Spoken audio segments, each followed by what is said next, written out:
Mom and Dad went out to eat with my little sister. My 5-year-old grandson was left home alone.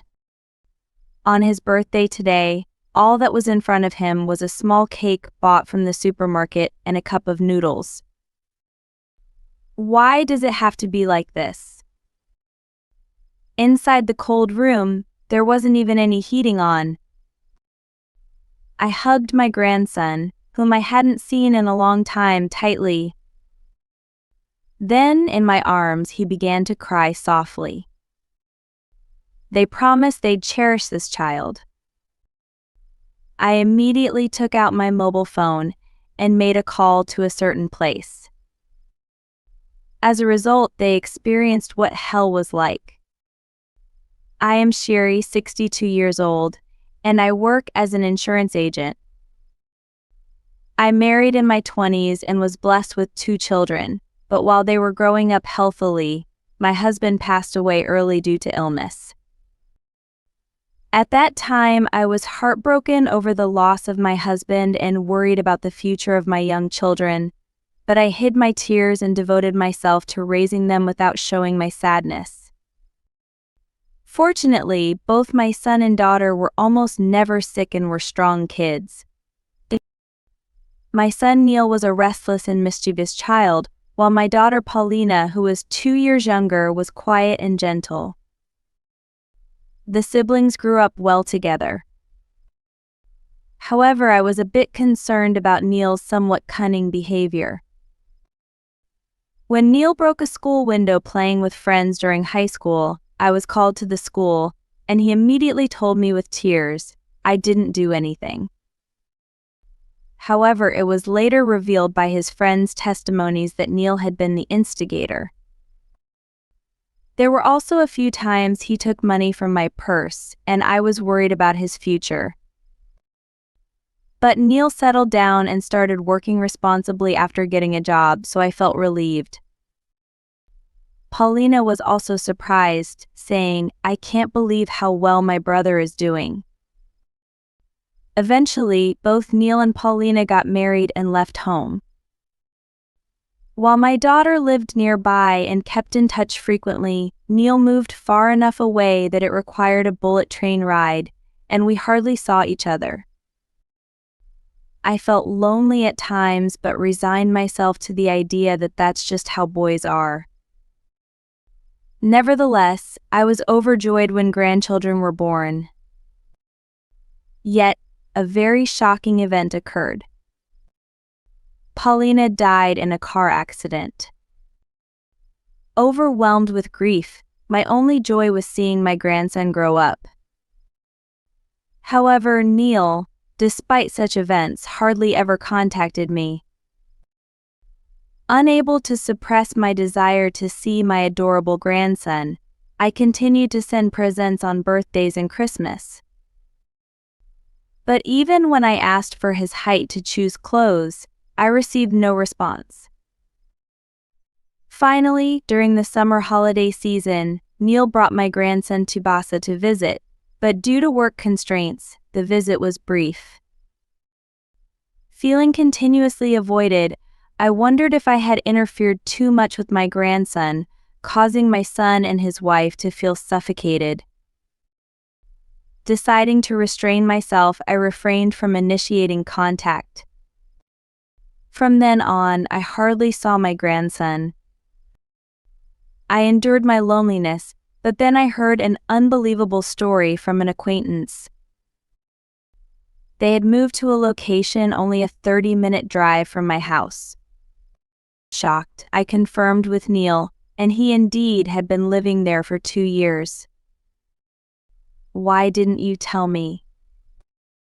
Why would I need to do that? Stunned by Neil's words, but knowing he was nearby, my desire to see my grandson surged.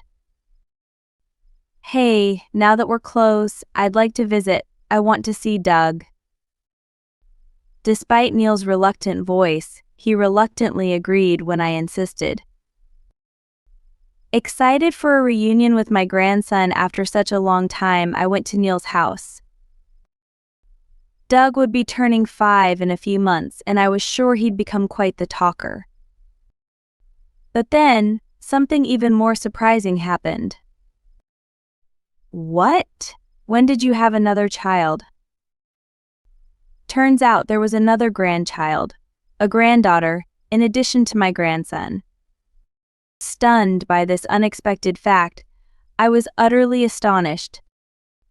Moreover, they were born a year apart, with only 1 year difference between Doug and her. Why didn't you tell me something so important?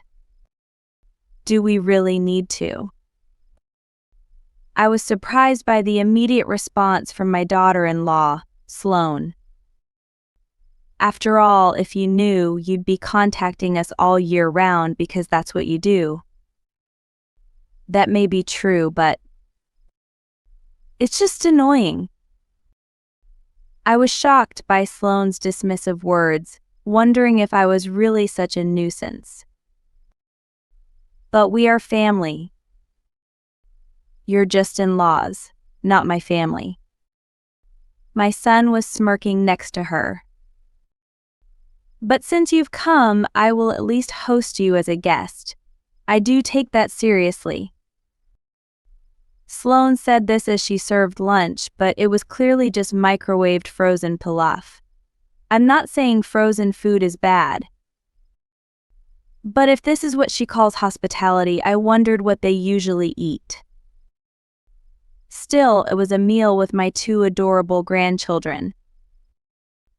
Watching my granddaughter Mel clutching her spoon and eating earnestly was soothing just to see.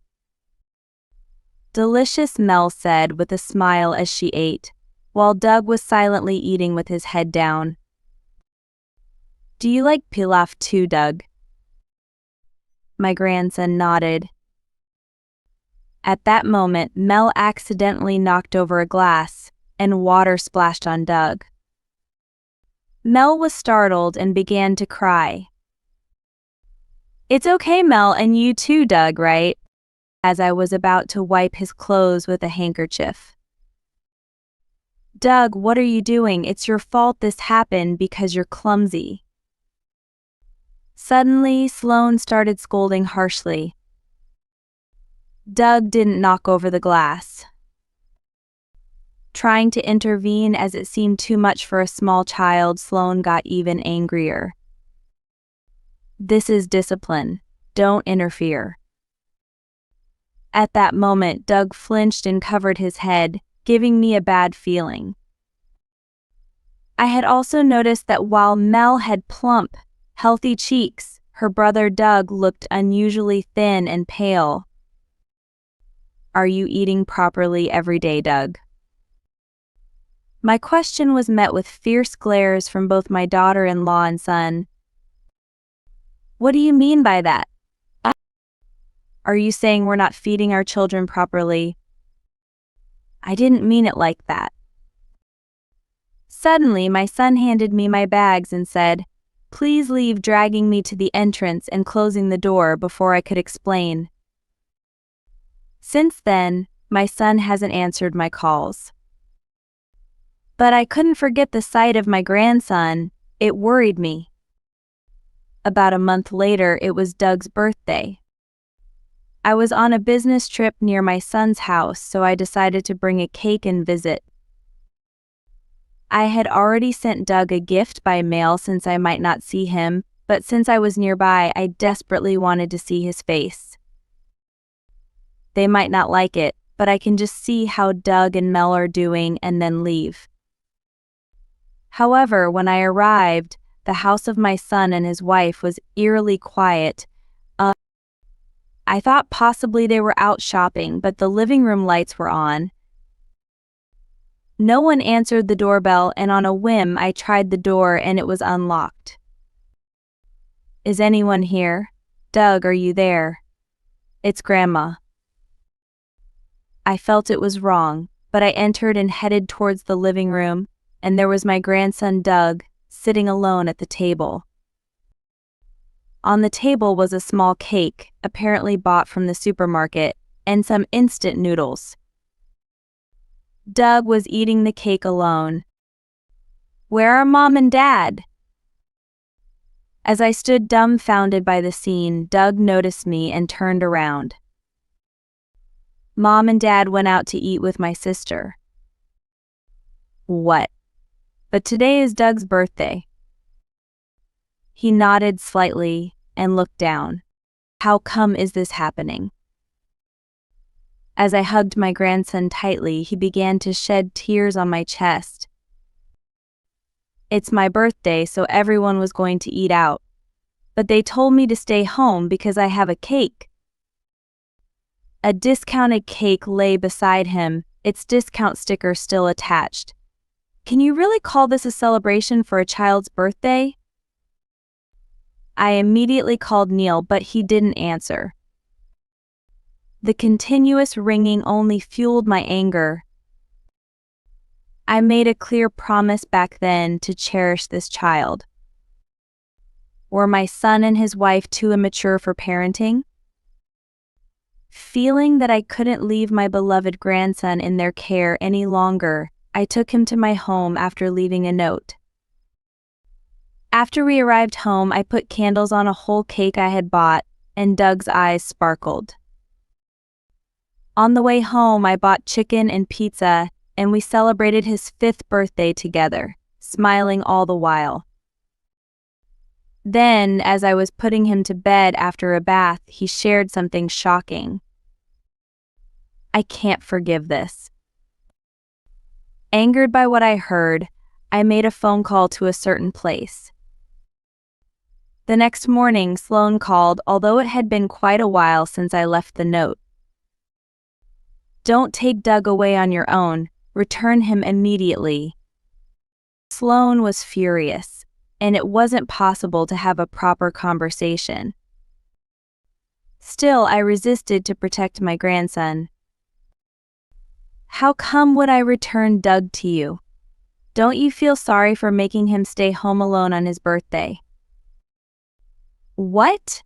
Don't interfere with our parenting.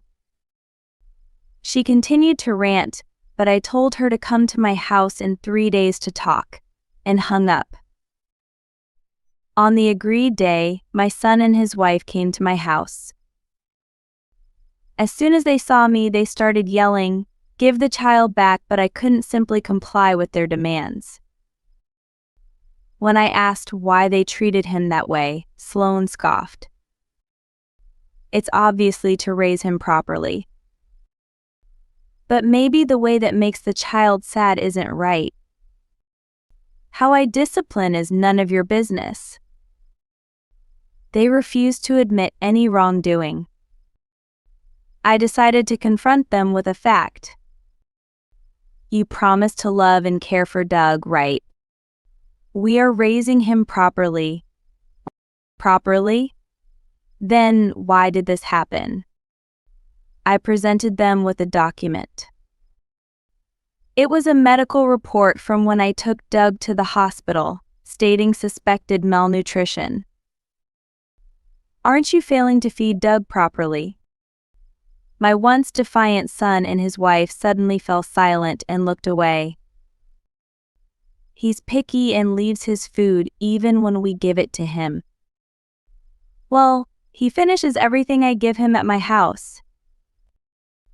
They looked at each other and began whispering, "What do we do now?" I glared at them, ready to corner them further. Do you just see him as money? What? That's? You get a significant amount of child support each month by living with Doug, don't you? Actually, Doug is not their biological child. His real mother is my daughter, Paulina. Paulina tragically died in a traffic accident just 6 months after Doug was born. At the time, Paulina's husband, Ellis, was overwhelmed with a new business and frequent overseas trips, making it difficult for him to care for a child. When Ellis was desperate, my son and his wife offered to take Doug. We knew well that they were childless but always had wanted a child. Knowing that, my son-in-law Ellis trusted them, eagerly wanting a child. He probably thought it was better for them to raise young Doug than for him to feel lonely being raised by his dad amidst his busy work schedule. I had offered to take care of him too, but they chose to have Doug raised by his father and mother instead. They really cherished him back then. Back then, yes. But then unexpectedly they had their own child, and maybe Doug became a burden, right? That might be.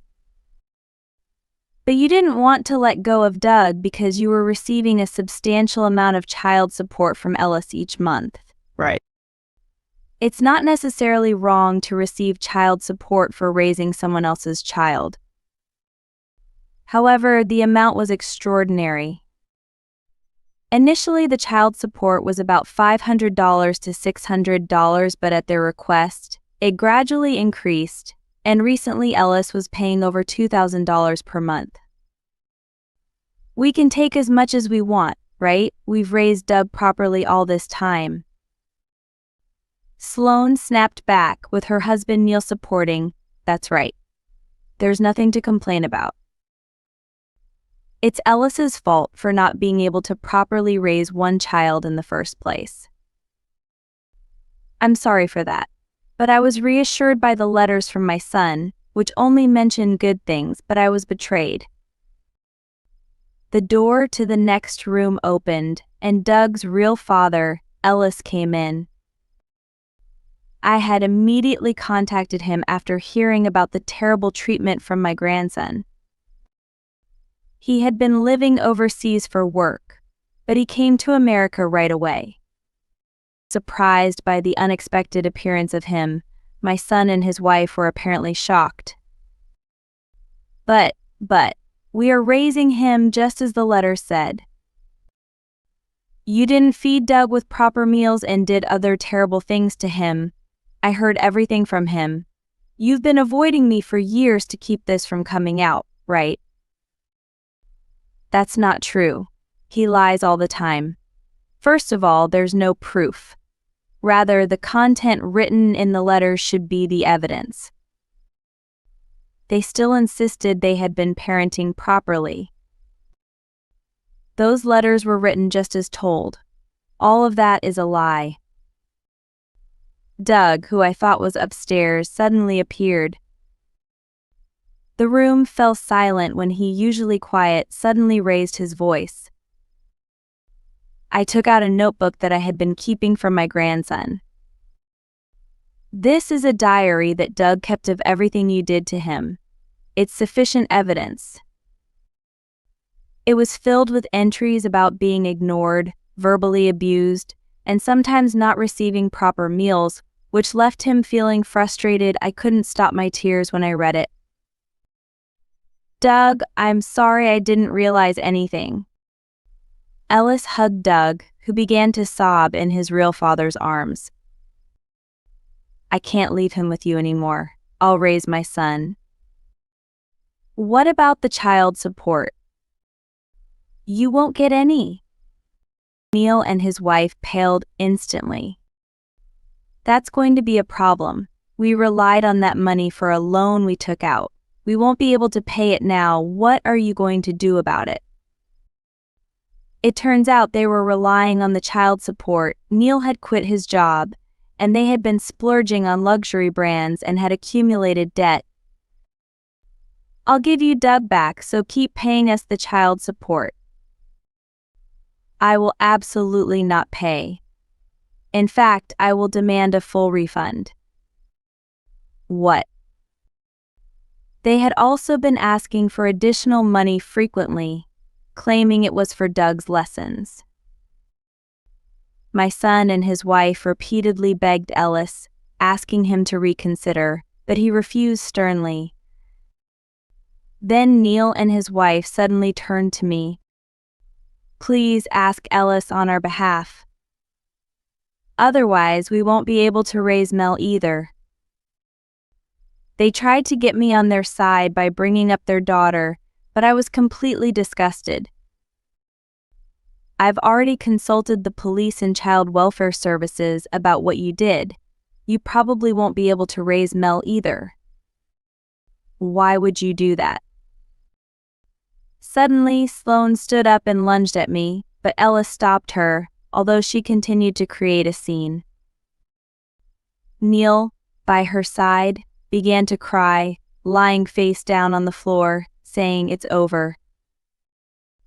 It was a chaotic scene, and Ellis and I were trying hard to restrain the rampaging Sloane when, if I call 911 right now, they'll come right away. With Doug's words, even his wife seemed to give up and slumped to the floor exhausted. Eventually, the police arrived and took the couple away. Following a police investigation, my son and his wife were arrested. It seems they had also been deceiving friends and acquaintances out of money. Ellis left for overseas due to work commitments. Of course, Doug went with him. Apparently, Ellis had a woman he was considering remarrying, and when he shared this story, she was delighted to welcome Doug. My granddaughter Mel is living with me and has grown very attached to me, saying, "I love Grandma, but she doesn't seem to miss her parents at all." However, she does seem lonely without her brother. Just then, I received a call from Doug. "Hey, Mel wants to live here with us too. Our real mom and dad said they would love that." Ellis had always intended this, but it had been delayed due to procedural issues, which were finally resolved. Of course, Mel was overjoyed to be with her brother, saying, "I want to be with my brother." I am also planning to take Mel and stay with Ellis's family for a while. I am very much looking forward to finally seeing the smiles of my two grandchildren.